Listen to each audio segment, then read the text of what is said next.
Bonsoir à toutes et à tous et bienvenue dans cette nouvelle exploration nocturne. Je suis avec François. Yo. Et on est actuellement 35 mètres sous terre dans une base abandonnée dont on se trouve actuellement dans un tank. On est parti pour une expo de dingue. Bonjour à toutes et à tous et bienvenue dans cette nouvelle vidéo. Aujourd'hui, je vais vous parler de 4 explorations nocturnes qui ne sont jamais sorties sur la chaîne. Je vais vous expliquer quand est-ce qu'elles ont été tournées, ce qui s'est passé et pourquoi elles ne sont pas sorties sur la chaîne. Et on voulait simplement partager avec vous certains extraits, certains moments. Je vais commencer par la première vidéo, un hôpital perdu au sommet d'une montagne. On remonte en décembre 2016, c'est il y a un an. Il était prévu qu'on aille visiter un hôpital abandonné au sommet d'une montagne et avant d'y aller, François était parti avec 2 copains à lui, Victor et Clément, repérer le lieu. Donc on arrive sur le site, regardez, c'est juste ici. C'était un bel hôpital, vraiment perdu dans la montagne, seul, entouré de nature, qui n'était pas trop saccagé. Il y avait encore pas mal d'éléments à l'intérieur, comme un petit orgue, une bibliothèque, des radios de poumons d'anciens patients. Lorsque François, Victor et Clément sont arrivés dans le bâtiment, ils ont vu des panneaux qui indiquaient que le lieu était sous vidéosurveillance. Ils ont tout d'abord cru au bluff, mais se sont rapidement rendus compte que ce n'était pas un fake. Et ça, il y en a partout. Bon alors moi, j'y crois pas trop à leur histoire de vidéosurveillance.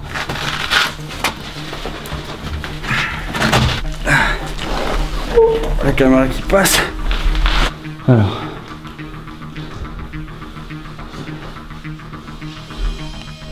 Ça c'est pour repasser les draps et tout. C'est une machine à repasser.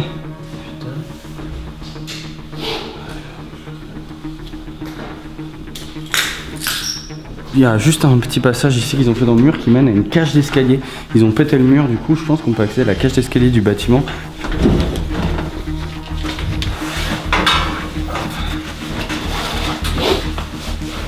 Bon, on vient d'arriver à l'intérieur. Il y a même une petite mise en scène ici avec un lit, des poches de sang et un pommeau de douche.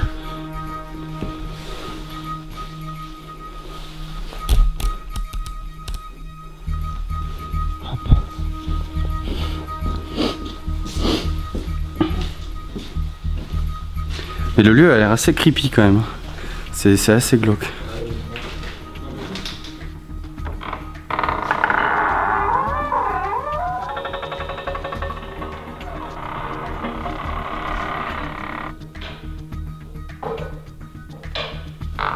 Rendu catholique éclaté au sol. Pour l'instant pas d'alarme. Wow.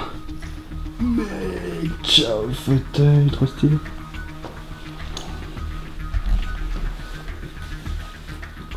Service radiologie. Il y a des radios. C'est fou hein.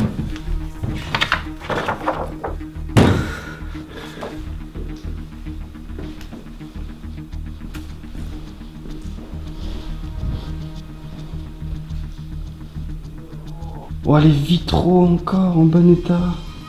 Un petit piano, un petit orgue. Oh, un orgue.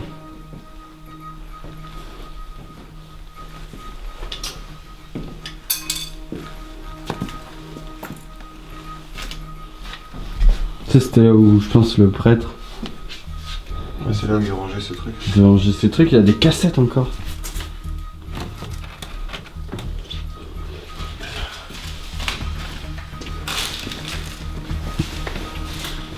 Si, là-haut, tu la vois? Tu la vois ou pas? Là, regarde, c'est clair. Elle est dodo.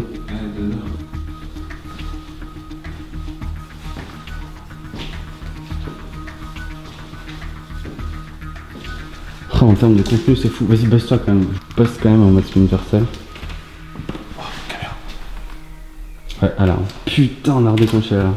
Une fois à l'intérieur, au bout de 10 minutes, l'alarme a retenti et ça a coupé court à l'exploration. Le lieu était vraiment très particulier, mais malheureusement, du fait de l'alarme, François n'a pas pu terminer son repérage et on n'est finalement jamais allé tourner d'exploration nocturne. C'est très important pour nous, si un lieu est sous alarme vidéosurveillance, que l'accès est impossible, on n'y va pas. C'est une règle d'or qu'on se fixe. Je pense que éthiquement et légalement, c'est pas correct d'aller visiter un lieu quand on sait qu'il est gardienné ou sous vidéosurveillance. Seconde vidéo qui n'est jamais sortie sur notre chaîne, et là ça a été un vrai dilemme pour François et moi. On remonte à juin 2017, 6 mois en arrière. On était parti avec François visiter une ancienne base souterraine. Bonsoir à tous et bienvenue dans cette nouvelle exploration nocturne. Je suis en compagnie de Stéphane et Mathieu et François. Ce soir, on va aller visiter une base abandonnée. Deuxième petite chatière passée. Il y en a encore combien ? Une, ok. Allez. Premier véhicule. Ok, on a ici un second véhicule abandonné. Alors là, on monte en gamme encore. Ah ouais.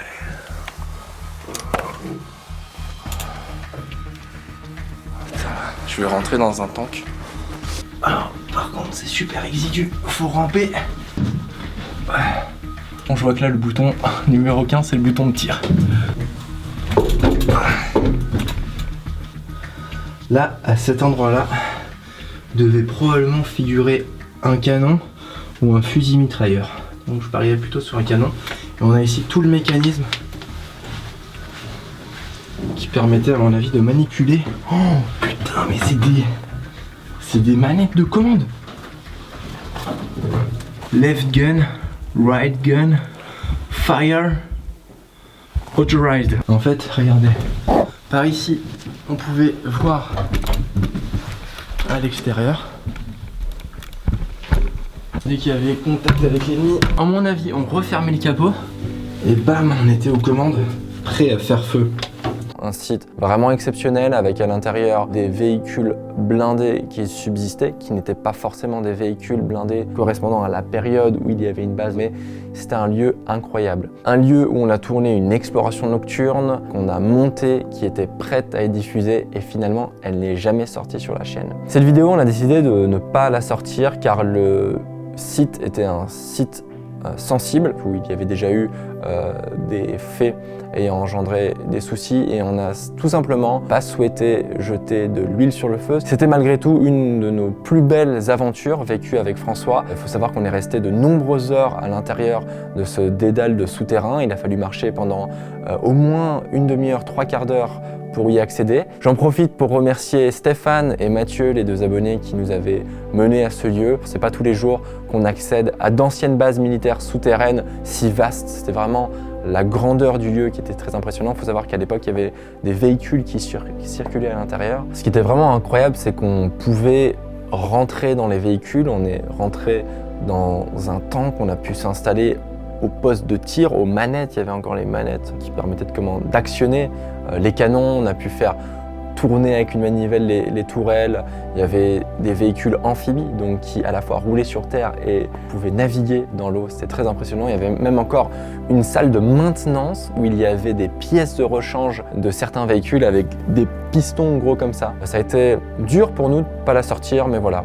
Parfois, on prend ses décisions, on est prêt simplement à décider de ne jamais sortir une vidéo pour respecter un lieu et ne pas causer trop de soucis puisqu'on sait qu'avec notre audience, on donne forcément un coup de projecteur sur le lieu. Troisième exploration nocturne qui n'est jamais sortie, la visite d'un fort de guerre abandonné aux alentours de Metz. Cette vidéo a également été tournée, montée, elle était prête à être diffusée. Finalement, on a choisi de ne pas la sortir pour plusieurs raisons. Tout d'abord, on trouvait que la vidéo ressemblait fortement à la plus grande peur de ma vie. Même si la plus grande peur de ma vie a une chute qui est unique, c'est-à-dire François qui me fait la blague du faux cadavre et moi qui panique, les pièces et les bâtiments visités ressemblaient beaucoup, même si c'était très flippant de me balader là-dedans. On était deux avec François, par moments j'étais tout seul.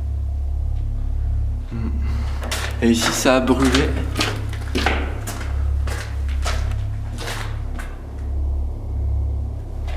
Je sais pas pourquoi ça a brûlé, mais ça a bien brûlé.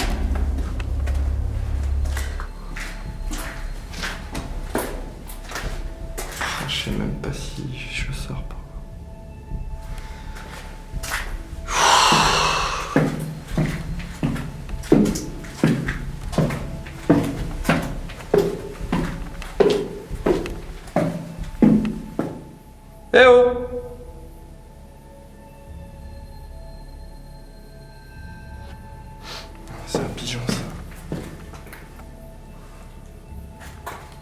Pas que je tombe dans les trous.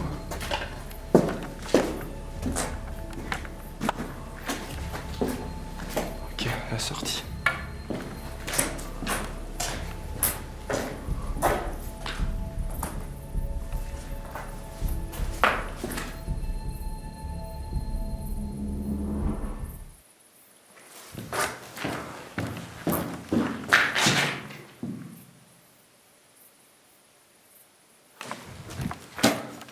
C'était vraiment glauque comme exploration, mais on se disait que c'était trop similaire à de précédentes productions. Et en fait, dans les explorations nocturnes, on essaye de proposer du contenu varié, d'aller visiter différents types de bâtiments, des hôpitaux, des châteaux. On essaye vraiment de vous proposer une diversité de contenus. Et parfois, voilà, on se retrouve un peu avec une vidéo qui ressemble à une autre et on décide de ne pas la sortir. Je pense aussi que la qualité de la vidéo était un peu en dessous d'autres productions et qu'on avait décidé de simplement pas la sortir. Et finalement, quelques mois plus tard, on est retourné dans ce fort et on y a fait l'exploration nocturne en live. Bonsoir à toutes et à tous et bienvenue dans cette toute première exploration nocturne en live différé. C'est-à-dire l'exploration nocturne dans les conditions du direct où pendant 50 minutes on se balade à l'intérieur. Finalement, c'était une façon d'utiliser quand même ce lieu qui nous tient à cœur parce qu'on l'a visité des dizaines de fois. C'est un lieu pas très loin de Metz et donc qu'on affectionne tout particulièrement et on a donc pu y réaliser finalement une vidéo. Quatrième vidéo. Alors, c'est pas vraiment une vidéo qui n'est jamais sortie puisque si vous êtes abonné à la chaîne depuis plus d'1 an, vous avez peut-être eu la chance de la voir. Elle a été en ligne pendant 2 jours. C'est l'exploration nocturne d'une auberge abandonnée. En fait, ce qui s'est passé, c'est qu'on a réalisé cette vidéo, on l'a sortie et un jour après la sortie de la vidéo, le propriétaire de l'auberge nous a contacté pour nous demander de retirer la vidéo. Il avait porté plainte auprès de la gendarmerie concernant notre visite dans son bâtiment et donc on a décidé de trouver une solution à l'amiable et de retirer la vidéo pour ne pas embraser la situation. On veut causer de problèmes à personne et c'est pour ça qu'on a simplement décidé de retirer la vidéo. Je vais quand même revenir sur cette aventure dans cette auberge abandonnée parce que je pense qu'après la plus grande peur de ma vie, c'est la fois où on a eu le plus peur avec François. Moi, je m'en rappelle encore, j'avais le cœur qui battait tellement fort que je l'entendais battre. C'est dû simplement au fait qu'on est certain qu'il y avait quelqu'un d'autre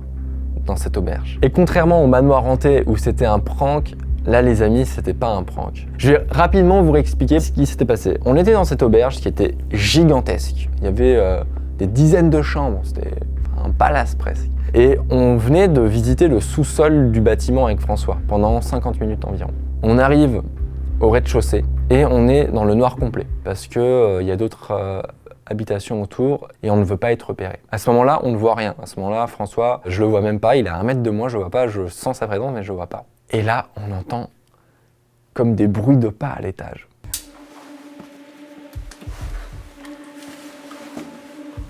Ah mec, là ça donne sur la route.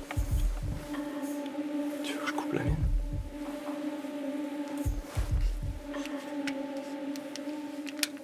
Ouais bah là on peut pas filmer hein. Bon je vois où on est mec, cette salle est magnifique.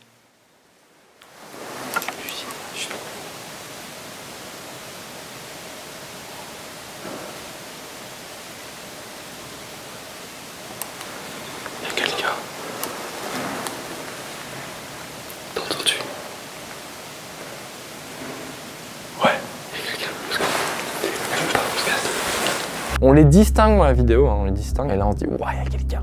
Et comme on est dans le noir complet, bah, forcément on se sent vulnérable et on décide de partir et de pas aller à la rencontre de cette personne parce que franchement, un squatteur qui vit tout seul dans un établissement comme ça, il se sent en danger quand il y a une intrusion. Il vaut mieux éviter la confrontation en pleine nuit en plus, nous avec nos éclairages et tout.